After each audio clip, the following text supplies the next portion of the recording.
पुण्यातील 78 वर्षीय रुग्णाला एकाच वेळी 2 वेगवेगळ्या कॅन्सरचे निदान झाले। प्राथमिक स्तरावर असलेल्या या कॅन्सरवर एकाच वेळी बहुआयामी दृष्टिकोनातून उपचार करण्यात आले। HCG मानवता कॅन्सर सेंटर येथील तज्ज्ञ डॉक्टरांची टीम आणि कुशल कर्मचारी यांच्या मार्गदर्शनाखाली यशस्वी उपचार करत ज्येष्ठ नागरिक रुग्णाला अवघ्या एका आठवड्यात डिस्चार्ज देऊन घरी सोडण्यात आले।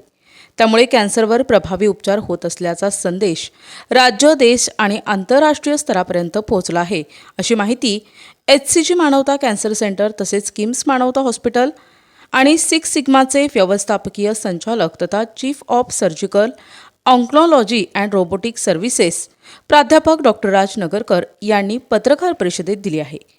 अधिक माहिती देताना डॉक्टर राज नगरकर म्हणाले, पुण्यातील बाळकृष्ण यांना एकाच वेळी तोंडाचा कर्करोग आणि मोठ्या आतड्याचा कर्करोग असे एकाच वेळी 2 वेगवेगळ्या कर्करोगांचे निदान झाले।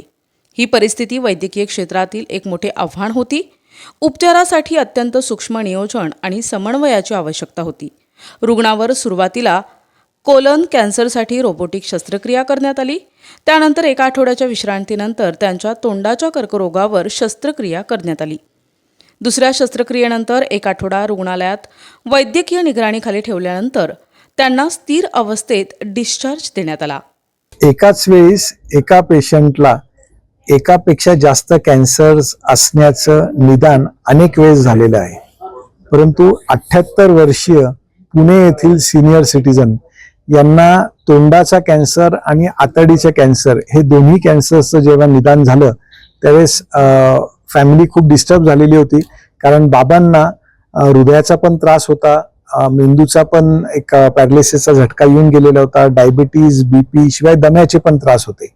अशा स्थितीमध्ये तोंडाच्या कॅन्सरचं ऑपरेशन आणि आतडीच्या कॅन्सरचं ऑपरेशन हे दोन्ही कॅन्सरचे ऑपरेशन एकाच वेळेस करणं खूप रिस्की असल्या कारणाने करायचं की नाही करायचं या भीतीने ते ग्रासलेले होते आणि अनेक डॉक्टरांना भेटल्यानंतर प्रत्येकाने ऑपरेशन करावं लागेल याबद्दल सल्ला तर दिला, परंतु जोखीम खूप असल्या कारणाने कुठेतरी फॅमिली तो निर्णय घ्यायला टाळत होती। अशा याच्यात त्यांनी पुण्याहून नाशिकला येऊन जेव्हा आम्हाला भेटले त्यास ॲज अ टीम म्हणून मी व माझे सहकारी, ज्याच्यामध्ये प्लास्टिक सर्जन आहे, कॅन्सर सर्जन आहे, रेडिएशन ऑन्कोलॉजिस्ट, किमोथेरपीचे डॉक्टर, आम्ही सर्वांनी मिळून ज्यावेळेस असेस केलं तर बाबांना सर्जरी शिवाय दुसरा काही पर्याय नव्हता।